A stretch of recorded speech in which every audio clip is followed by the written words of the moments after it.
Commander Tahoe stood still, his 4 eyes fixed on the view screen. The blue-green planet hung in space like a jewel. Earth, the humans called it. His skin, normally a calm purple shade, rippled with excitement. "Is it true?" he asked Jinsu, his science officer. Jinsu moved closer, her mandibles clicking as she spoke. "Yes, Commander. The readings are clear. This planet has life, intelligent life." Tahoe had seen many worlds in his long career with the Valaxian Confederation. Most had simple organisms, some had animals, but intelligent beings were rare. And now they had found another. "What can you tell me about them?" he asked, not taking his eyes off the planet. Jinsu checked her datapad. "They call themselves humans. Our scans show they've only had industrial technology for about 300 years. They've barely left their own world. Just a few visits to their moon and some small stations in orbit." Tahoe nodded slowly. "A young species then. The Confederation had protocols for this. They would make contact, share some basic technology, and welcome Earth into the galactic community. It was routine." "Their atmosphere?" he asked. "Breathable for us with minor adjustments," Jinsu replied. "Gravity slightly stronger than our homeworld, but within tolerable limits." "Prepare the diplomatic team," Tahoe ordered. "Standard first contact protocols. I will lead this mission myself." The crew moved quickly. The diplomatic shuttle was prepared while linguists studied Earth's communications to program the translators. Within hours, they sent their message. "People of Earth, we come in peace." The response was quick and positive. The humans invited them to land in a place called Seoul. As the shuttle descended through white clouds, Tahoe felt a strange feeling. Something about this world seemed familiar, though he had never been here before. The shuttle touched down in an open field. Through the viewport, Tahoe could see hundreds of humans gathered behind barriers.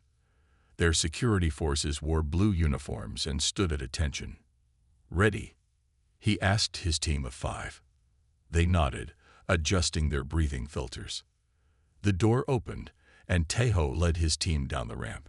The sunlight felt warm on his skin. The air smelled different from home, richer, with many scents he couldn't identify. A small group of humans approached. One stepped forward, a female with short black hair and a formal blue suit. "Welcome to Earth," she said, bowing slightly. "I am Dr. Hyori Kim, representing Earth's United Nations." The translator in Tahoe's ear converted her words perfectly.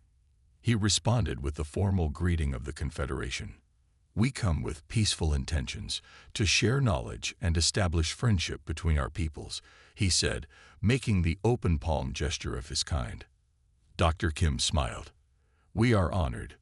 Please, follow me." They were led to a large building where refreshments had been prepared. Jinsu had tested the local food and confirmed some was safe for their biology. The humans had been careful to provide options. The initial talks went well. The humans were curious, asking many questions about Valaxian culture and technology. Tahoe found them remarkably composed for a species encountering aliens for the first time. Then Dr. Kim brought out what she called a few historical items to share. "This pottery was made approximately 12,000 years ago," she explained, carefully handling a clay pot with simple patterns. Jinsu leaned forward, her scientific curiosity obvious. 12,000. But our scans indicate your industrial civilization is only 3 centuries old."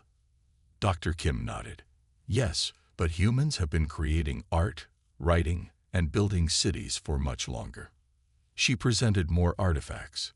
Metal tools from 5000 BCE, scrolls with ancient writing, coins from fallen empires. She showed digital records of human history spanning thousands of years. Tahoe felt uneasy. This contradicted their data. Young species didn't usually have such long documented histories. "Your civilization is older than we expected," he said carefully.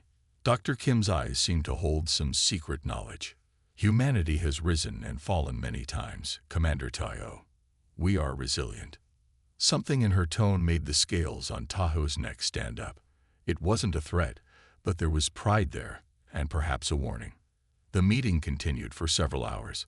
The humans were polite, friendly even, but Tahoe sensed they were holding back. They asked about Valaxian history, but shared little of their own beyond broad outlines. When they returned to their ship, Tahoe called his senior officers together. "Something doesn't add up," he said, pacing the command room. "Their technology suggests a young civilization, but their historical records go back millennia. Perhaps they developed slowly," suggested the ship's navigator. Jinsu shook her head. "No, that's what puzzles me. Their progress wasn't slow and steady.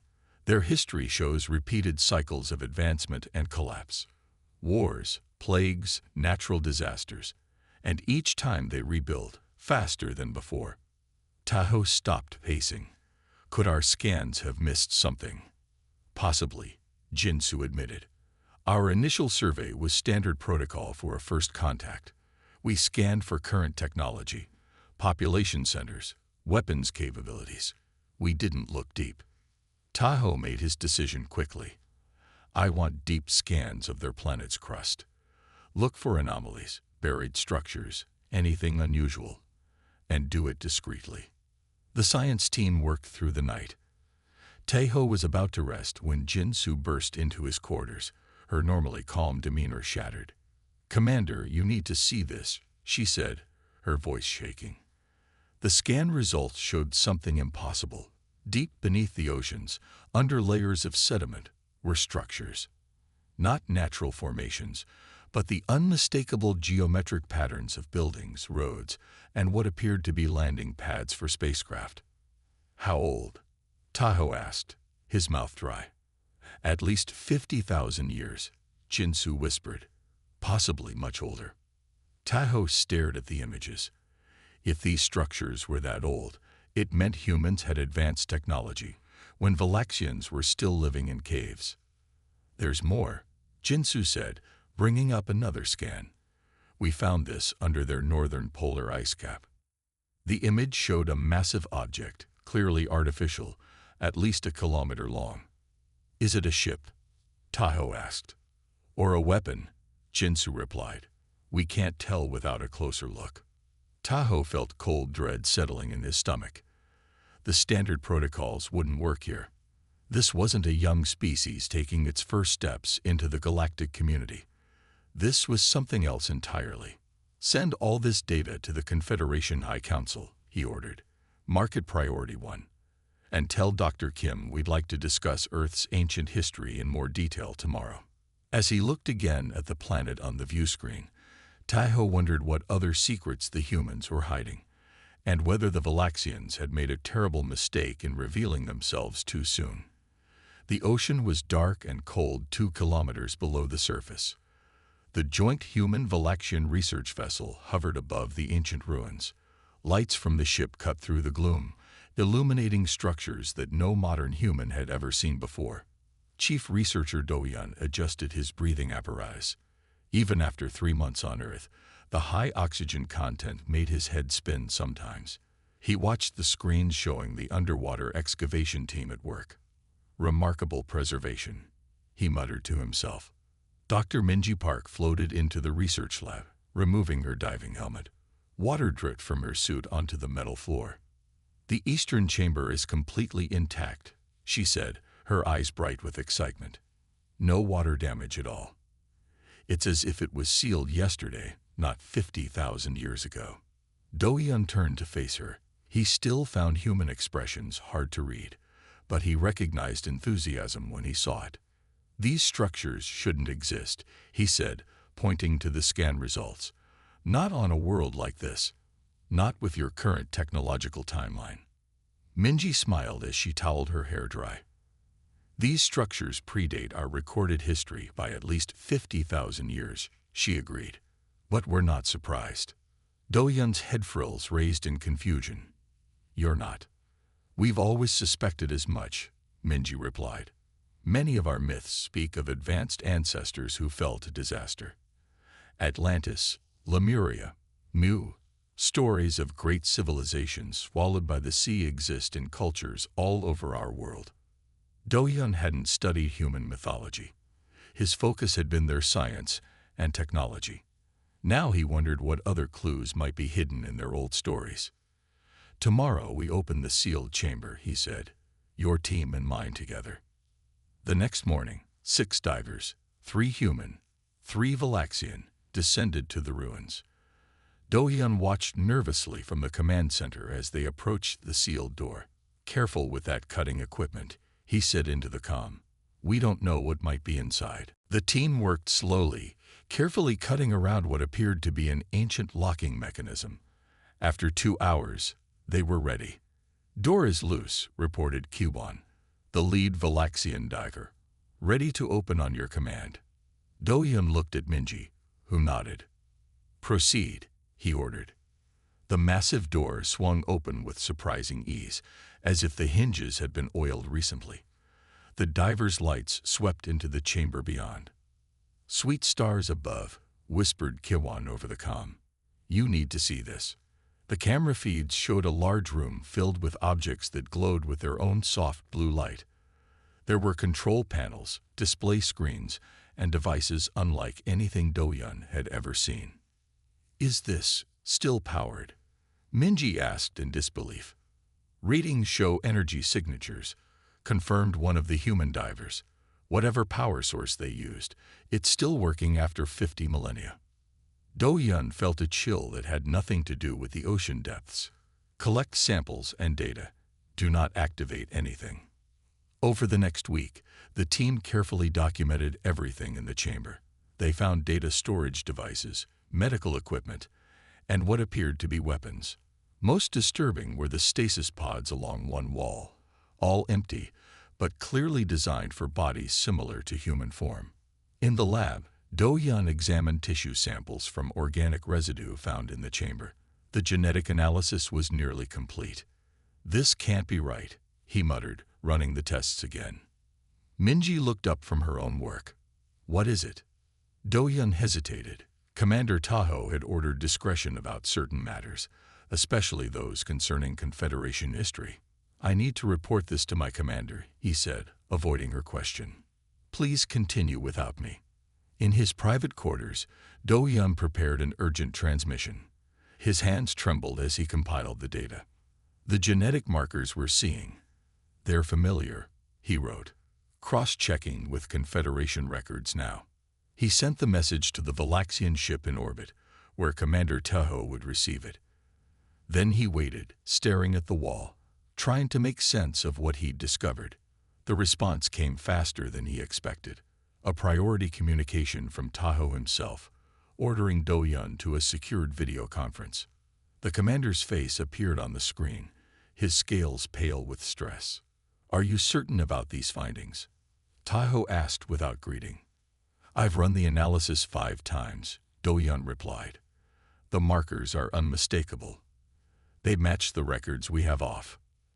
"Do not say it," Taho interrupted, "not over this channel." Do-hyun fell silent. Both knew what the results meant. The genetic markers matched those of the precursors, a legendary species that had supposedly vanished millennia ago after dominating the galaxy with terrible weapons and incomprehensible technology. "The humans?" Taho asked quietly. "Their DNA shows traces of the same markers," Do-hyun confirmed. "Diluted, modified, but present. Commander, I believe the humans are their descendants." Taho closed his eyes briefly. "Impossible," he whispered. But they both knew it wasn't impossible. The evidence was there, hidden in ancient chambers and in the very blood of Earth's people. "The precursors didn't die out," Do-hyun said. "They came here. They became these people. Or created them," Taho added. "Either way, the implications are concerning." That was an understatement. The precursors were feared throughout the old histories. They had conquered, destroyed, and vanished, leaving only ruins and warnings. "If humans were their children, what do we do?" Do-hyun asked. "Continue your research. Learn everything you can," Taho ordered. I will inform the Confederation, but quietly. We don't want to cause panic." After the call ended, Do-Yun returned to the lab. Minji was still there, examining a small device recovered from the underwater chamber. "Everything okay?" she asked, looking up. "Yes," he lied. "Just routine reporting." Minji turned the device in her hands. It hummed softly and began to glow brighter. "I think I've activated it," she said with excitement. Before Do-Yun could stop her, the device projected a holographic image above their heads. It showed star maps, planets, and what appeared to be fleet movements, a military planning device. And worse, Do-Yun recognized some of the star systems. They were Confederation worlds, as they had been millions of years ago. "What is it?" Minji asked, her eyes wide with wonder. "Just ancient astronomical data," Do-Yun said quickly, reaching to switch off the device. "Nothing important." But as he took it from her hands, the hologram changed. It showed a being, tall, elegant, with features that would look perfectly at home on a modern human, but with eyes that glowed with inner light. The being spoke in a language Do-Yun didn't understand, but the translator picked up enough to make his blood run cold. Project Genesis complete. Human adaptation successful. If you are viewing this, remember, we sleep, but we do not die. When the stars align again, we shall return. The message ended. The device went dark. Minji stared at Do-Yun, her expression unreadable. "You know what this means, don't you?" she asked quietly. Do-Yun couldn't answer. He was already composing another urgent message to Commander Taeho in his mind. The situation was worse than they had imagined. The humans weren't just descendants of the precursors. They were the precursors, remade, hidden, and waiting. Dr. Sun Wuhan's fingers moved carefully over the crystal surface. Each tiny brush stroke removed another layer of ancient sediment. The lab was quiet except for the soft hum of air filters and the occasional beep from monitoring equipment. "Careful," Yunho said, his voice barely audible. The Valaxian scientist stood close by, his 4 eyes fixed on Sunwoo's hands. His skin had turned a pale blue, a sign of stress in his species. "I've done this before," Sunwoo replied without looking up. She had worked on many delicate artifacts, but never one like this. Never one that might change everything. The crystal they had found was buried deep beneath an ancient temple in Egypt. It was not made of any material known to modern science. It seemed to glow from within, pulsing slightly like a heartbeat. Sunwoo removed the last bit of sediment. The crystal was now fully exposed, a perfect cube about 10 centimeters on each side. Symbols were etched on each face in a language no one recognized. "It's intact," she whispered in amazement. "After all this time." Yunho's breathing quickened. "You understand what we found?" Sunwoo nodded. They'd uncovered what the Valaxians called a memory crystal, a storage device used by ancient civilizations to record history, science, and culture. This one was at least 100,000 years old. "Let's see what stories it tells," she said, placing the crystal carefully in the scanner they had prepared. The machine hummed to life. Lights played over the crystal's surface, reading the information stored within. Then the laboratory wall lit up with projected images. Both Sunwoo and Yunho gasped. The images showed beings that looked remarkably human, dressed in clothing that seemed both ancient and futuristic. They stood before massive ships that dwarfed modern spacecraft. Stars and planets spun around them as they spoke of empires and wars across the galaxy. The language was unlike any Sunwoo had heard, yet somehow familiar, like a song half remembered from childhood. "The translation program is working," Yunho said, checking his datapad. "It matches some root languages in our archives." Words began to appear beneath the images. "The 3rd cycle is complete. The seed worlds are established. Earth remains our primary sanctuary. If the enemy finds us again, we will repeat the protocol. Forget to survive. Remember when it is safe." Sunwoo felt a chill run through her body. "What does it mean?" Forget to survive. Yunho looked at her with all four eyes blinking rapidly. Your people are not what they seem, he said softly. The precursors didn't vanish. They became you. Precursors? Sungu asked. You've mentioned that name before, but never explained. Yunho hesitated. They were the first great civilization in our records. They spread across the galaxy millions of years ago. Their technology was godlike. Then they disappeared. Some say they destroyed themselves in a great war. Others believe they ascended to another plane of existence. He gestured to the images still flickering on the wall. But this suggests another possibility. They didn't leave or die. They hid. They made themselves forget. Sunwoo stared at the beings in the recording. They looked so human. Too human. You think these precursors are our ancestors? That's impossible. Humans evolved on Earth. Did you? Yunho asked. Or were you placed here? Or perhaps engineered to be here? Before Sunwoo could respond, her phone chimed. It was a message from Dr. Minji Park, her colleague working at the underwater site in the Pacific. Sunwoo, check your email. We found something incredible. Similar discoveries happening in Peru, Australia, and Antarctica. Call me. She looked up at Yunho. This is happening all over the world, isn't it? Your people knew what they might find here. The Valaxian's skin darkened with emotion. We suspected. The commander ordered us to investigate discreetly. Why discreetly? Sunwoo demanded, her voice rising. What aren't you telling me? Yunho moved to the door and closed it, checking that they were alone. The Confederation fears your people, he admitted. The precursors were not only advanced but dangerous. They conquered worlds, destroyed civilizations that opposed them. If humans are their descendants, carrying their genetic memory, you think we're a threat? Sunwoo was stunned. We've barely left our own solar system. Not yet, Yunho said. But what happens when you remember who you were? What happens when the knowledge locked in your genes awakens? Sunwoo looked again at the crystal, still projecting its ancient message. If what you're saying is true, why would the precursors make themselves forget? Why hide on one planet and live as a primitive species? Perhaps they were running from something worse than themselves, Yunho suggested.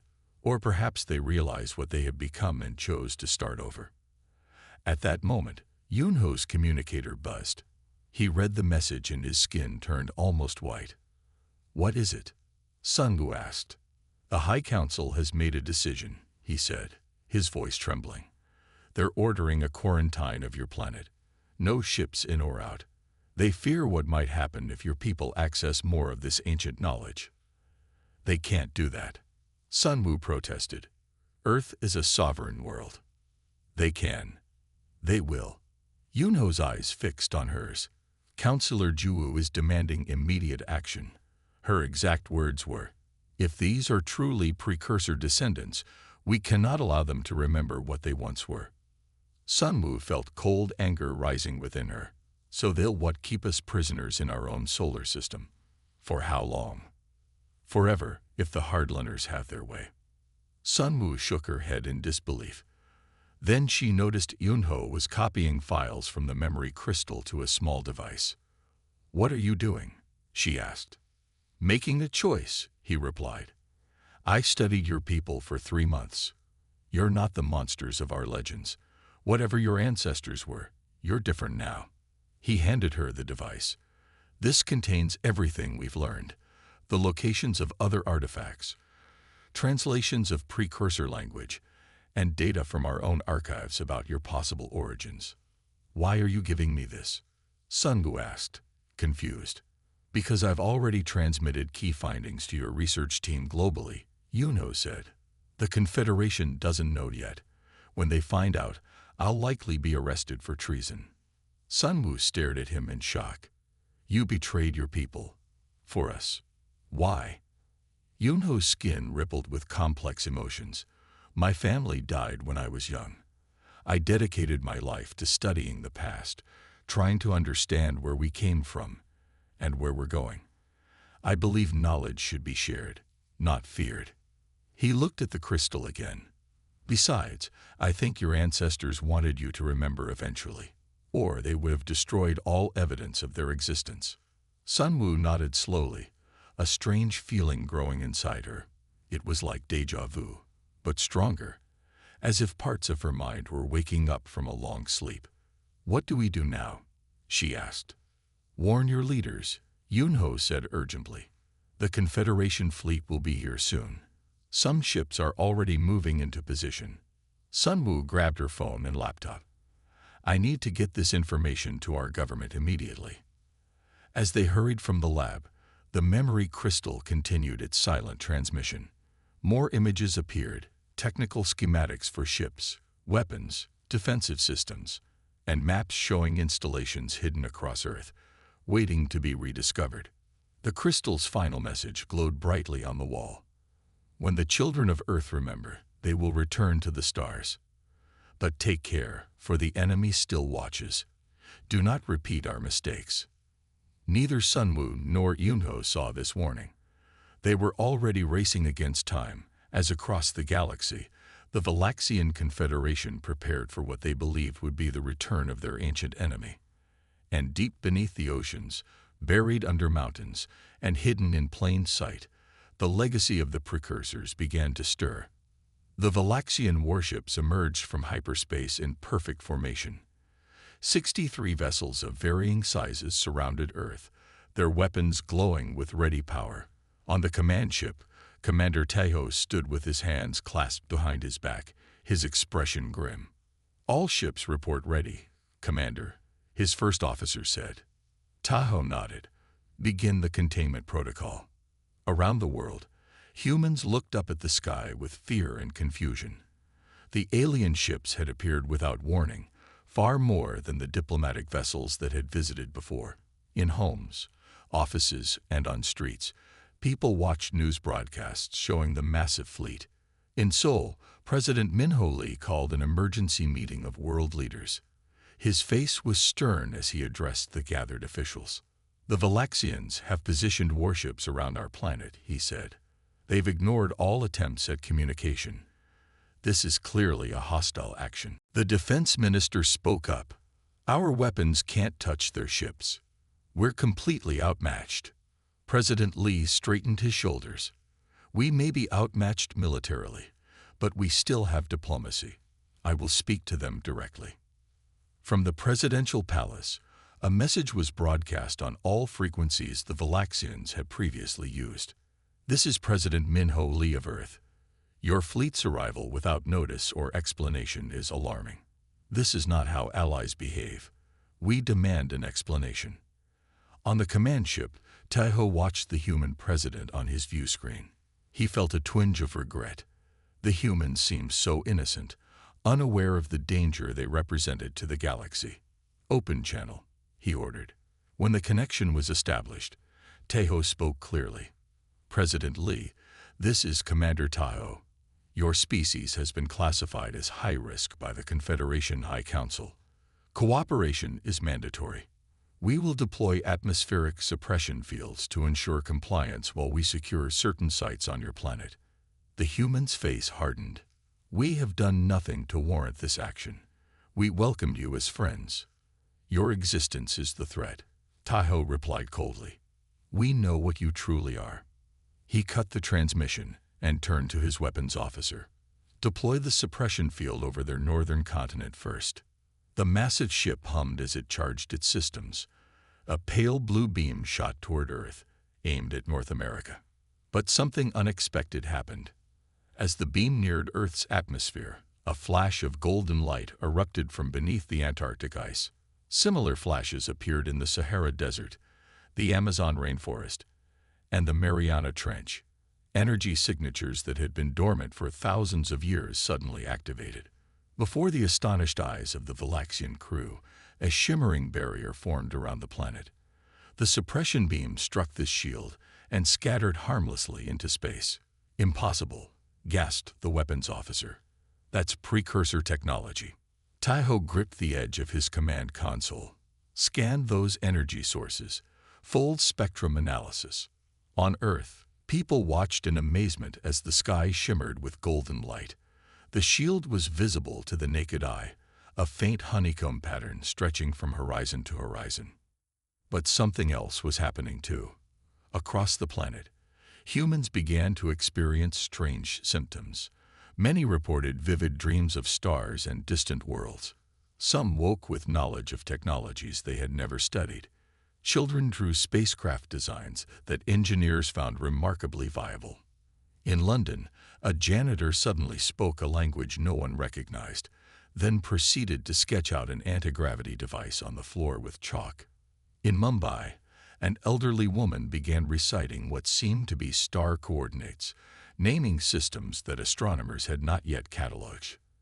In Rio de Janeiro, a young boy built a small device from household electronics that projected holographic images. At the emergency council meeting in Seoul, Dr. Minji Park rushed in with urgent news. "Mr. President, something remarkable is happening," she said, her eyes wide with excitement. "The Valaxian scans and their aggressive actions. They've triggered something in us." President Lee frowned. "What do you mean, Doctor?" "It's genetic memory," she explained breathlessly. "Our ancestors engineered us to remember, if threatened in specific ways. The Valaxian scans were looking for precursor technology, and that was the trigger." She pulled up images on the main screen showing brain scans of various individuals. "These areas are lighting up across the global population. It's like dormant parts of our brains are waking up. People are remembering things they never knew." General Young, the military commander, looked skeptical. "Remembering what exactly?" "Who we were," Minji said simply. "What we once could do. The Valaxians were right to fear us, but not because we're a threat. It's because we're the precursors, or rather, their descendants. We chose to forget our advanced technology, to live simpler lives. But we built in a failsafe. If threatened in a specific way, we would remember." President Lee looked out the window at the shimmering shield above. "And these defense systems, placed around the planet thousands of years ago," Minji confirmed, "waiting to be activated if needed." In orbit, the Valaxian fleet was in chaos. 3 ships had tried to penetrate the shield and been pushed back by energy pulses. Commander Tahoe received increasingly alarming reports from his science team. "The energy signature matches ancient precursor weapons exactly," his science officer reported. "And we're detecting technology activating all over the planet's surface." "Can we break through?" Tahoe asked. The officer's skin paled. "Not with our current weapons. The gap between our technology and theirs is significant." Tahoe felt cold fear spreading through him. The Confederation had made a terrible mistake. They had believed humans were merely descendants of the precursors, dangerous but manageable. Now he realized the truth was worse. "They didn't just descend from the precursors," he whispered. "They are the precursors. They hid themselves here, made themselves forget, became primitive by choice. Why would an advanced species do that?" His first officer asked. "Perhaps they were hiding," Tahoe suggested. "Or perhaps they were trying to escape what they had become." On Earth, more ancient systems were activating. In orbit, satellites constructed by humans began to transform, unfolding into much more advanced devices. From the ocean floors rose massive structures, breaking the surface like mechanical islands. In the council room, Dr. Minji Park's tablet chimed with an alert. She looked at it and gasped. "Mr. President, I'm receiving data from the Antarctic site. The main control center is online. We have access to defensive weapons far beyond anything we've ever built." President Lee's expression was solemn. "Can we communicate with the Valaxian fleet?" "Yes, sir. The system is offering to translate." "Open a channel." When Commander Tahoe's face appeared on the screen, President Lee spoke calmly.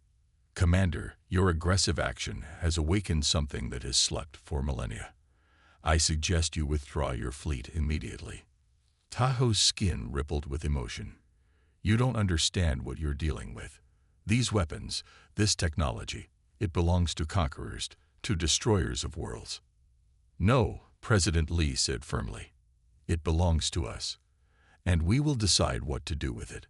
As if to emphasize his point, several massive energy cannons rose from the Pacific Ocean, aiming directly at the Valaxian fleet. Tahoe stared at the human leader, seeing him in a new light, not as a primitive alien, but as the inheritor of the most advanced civilization the galaxy had ever known. The Confederation had made a critical error. Their scans and aggressive approach had triggered exactly the mechanism the ancient humans had designed to preserve their knowledge through ages of deliberate regression. And now they would face the consequences of waking the sleeping giant. The battle began at dawn. The Valaxian fleet opened fire first, targeting the energy nodes powering Earth's shield. Their weapons, advanced plasma cannons, and quantum disruptors, struck the golden barrier with tremendous force. But the shield held. From his command center beneath the Antarctic ice, President Lee watched the attack with a calm that surprised even him. Beside him, Dr. Minji Park monitored the ancient systems they'd only just learned to control. "The defense grid is responding automatically," she reported. "It's like it knows exactly what to do." Across the solar system, things were waking up. On Mars, massive cannons emerged from beneath the red sand. From the dark side of the moon, a platform of sleek silver weapons turned toward the Valaxian fleet.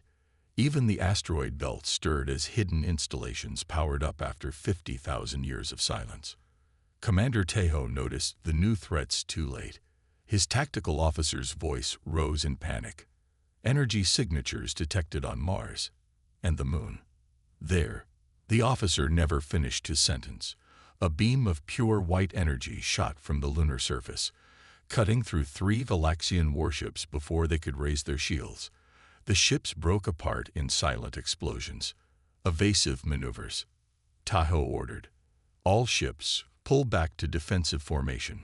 But the ancient weapons were too fast, too powerful.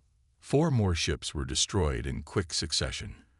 The Valaxian fleet, pride of the Confederation, was suddenly outmatched and in disarray. Tahoe stared at his tactical display in disbelief. The humans weren't just defending. They were pushing the Valaxian ships back with a precision that spoke of vast military experience. "Sir," his communications officer called, "we're receiving a message from Earth." President Lee's face appeared on the screen. His eyes seemed different somehow. Older, wiser, filled with knowledge that hadn't been there days ago. "Commander Tahoe, you have 6 hours to withdraw all forces from our solar system," he said calmly. "Any ships remaining after that time will be destroyed." Tahoe wanted to argue, to threaten, to explain the danger humans posed to the galaxy. But the evidence was before his eyes. 7 of his best ships were already gone, turned to space debris in minutes. "We will withdraw," he said stiffly, "but the Confederation will not forget this." President Lee nodded. "Neither will we, Commander. Neither will we." The remaining Valaxian ships retreated, jumping to hyperspace in flashes of blue light. The battle had lasted less than 6 hours, but Earth's victory celebration was cut short by a new development. Dr. Sun Wuhan rushed into the command center, her face pale with excitement. "Mr. President, you need to see this," she said, activating the main view screen. The screen showed a map of the galaxy with thousands of points of light beginning to glow. "What am I looking at?" President Lee asked. "Precursor beacons," Sun Wu explained. "Outposts, colonies, stations, all responding to the signals we unknowingly sent when our defense systems activated." Minji's eyes widened. "Our ancestors didn't just hide on Earth. They were everywhere. And now they're waking up," Sun Wu added, "all across the galaxy." Meanwhile, in the Confederation capital, an emergency council session had been called. The Great Hall was filled with representatives from 200 species, all talking at once until Councillor Juwu rose to speak. "Silence," she called, her voice cutting through the noise. The aged councillor looked haggard, her scales dull with stress. When quiet fell, she continued simply, "We've awakened them." Murmurs spread through the hall. "The humans?" asked a councillor from the outer systems. They're just one planet. We can contain them. Ju shook her head. You don't understand. The genetic memories are resurfacing across their population. Within months, they'll remember everything. Technologies, star maps, weapon systems. And it's not just Earth. Dormant precursor installations are activating throughout the galaxy. Fear rippled through the assembly. Commander Teo, recalled from the failed Earth operation, stepped forward to speak. His uniform was still stained with coolant from battle damage. The humans could have destroyed our entire fleet, he said. They showed restraint, and I believe I know why. He activated a recording from the ancient memory crystal discovered in Egypt. We chose to forget because we had become monsters, said the recorded voice of a precursor. Our technology gave us power to reshape worlds, but we lost our compassion, our wisdom. We waged war until we nearly destroyed everything. This regression is our penance and our hope, that we might evolve again, differently. Tahoe looked around the chamber. There's only one option now. We must make peace, while they still remember the wisdom that led them to hide their true nature in the first place.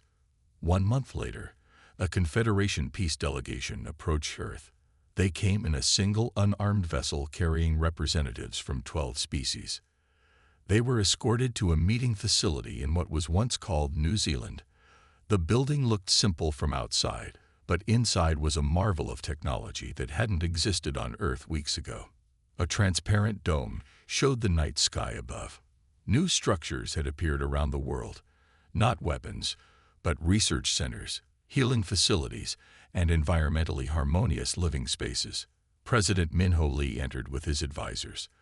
The Confederation representatives gasped in surprise when he greeted them in ancient precursor language, words no living being had heard in 50,000 years. We welcome you in peace, he said, then switched to the common Confederation language. And we remember why we chose to forget. Tahoe, part of the delegation, asked cautiously, "What do you remember?" "Everything," President Lee replied. "Our ancestors nearly destroyed everything in their quest for power. They chose regression and renewal for us, a chance to evolve differently." He gestured to the stars visible through the transparent dome. "We were builders of wonders and destroyers of worlds. We had technology to reshape planets but used it for war. We created life but respected it too little." Dr. Minji Park stepped forward. "Our genetic memories are still returning, but what we've learned so far is both amazing and terrible. We understand now why our ancestors chose to forget." "Then why remember now?" asked a Confederation diplomat. "Because you forced us to," President Lee said frankly. "But perhaps it's for the best. We return to the stars now, not as conquerors. The memories include the horror of what we became. This time, we choose a different path." Over the following year, humanity reclaimed their heritage in careful, measured steps. Ancient outposts throughout the galaxy awakened to their inheritors' call, not with weapons, but with knowledge humanity had once deemed too dangerous to possess. They shared healing technology with the Confederation. They helped restore planets damaged by industrial development. They revealed transportation systems that didn't require destructive fuel sources. One day, Tahoe, now Ambassador Tahoe, stood with Dr. Sun Wuhan on a platform orbiting Jupiter. They watched as humans and Valaxians worked together to restore an ancient precursor observatory. "I still don't understand," Tahoe admitted. "If your ancestors were so advanced, why choose to become primitive? Why not just be better?" Sun Wu smiled. "Because true change doesn't come from knowing you should be better. It comes from becoming better, step by step. They gave us a second chance to evolve, not just technologically, but morally." She pointed to a small blue light in the distance. "Earth. Look how far we've come in just 1 year. Imagine where we'll be in a century. This time, with wisdom guiding our power." Across the galaxy, the children of the precursors reached out to their galactic neighbors, not with the conquering hand of their ancestors, but with an open palm of partnership. And in deep space, beyond the edge of charted territory, something ancient stirred. The enemy that had driven the precursors to hide themselves was waking too, sensing the return of its old adversary. But this time, humanity would not face it alone. The end